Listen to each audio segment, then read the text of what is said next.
Sue y Julie estaban corriendo por una pista igualmente rápido. Sue comenzó antes que Julie. Cuando Sue había corrido 9 vueltas, Julie había corrido 3 vueltas. ¿Hasta dónde había corrido Sue cuando Julie había corrido 15 vueltas? ¿Y es este escenario aditivo, multiplicativo o ambos?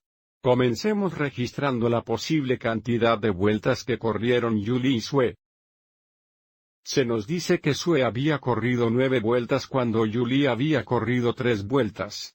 Ahora, una parte importante a reconocer aquí es que Sue y Julie corren igualmente rápido, lo cual significa que una vez que comienzan a correr cada vez que Julie completa una vuelta, Sue también lo hace. Entonces, si Julie había corrido 4 vueltas, Sue había corrido 10 vueltas. Si Julie había corrido 5 vueltas, Sue había corrido 11 vueltas, y así sucesivamente. Y la pregunta es, ¿hasta dónde había corrido Sue cuando Julie había corrido 15 vueltas?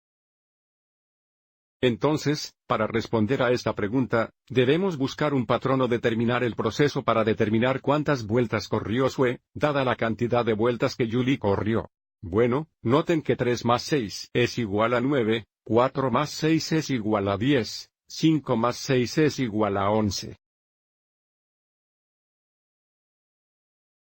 Entonces, observe cómo es el patrón para el proceso. Tomamos la cantidad de vueltas que Julie había ejecutado, y sumamos 6 para obtener la cantidad de vueltas Sue había corrido.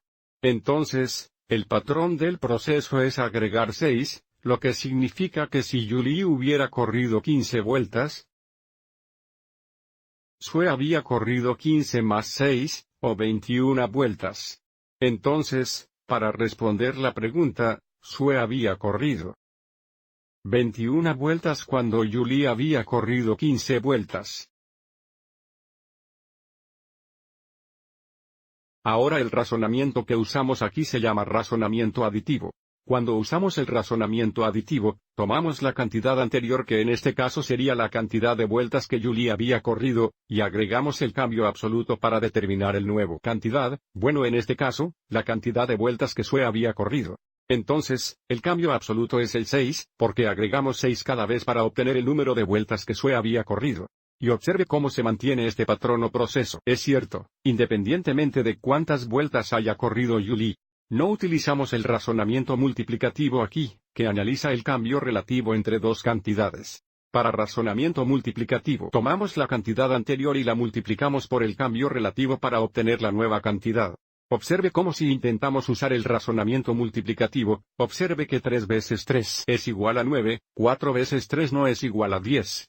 Y por lo tanto, en esta situación, el razonamiento multiplicativo no es apropiado. Espero que hayas encontrado esto útil.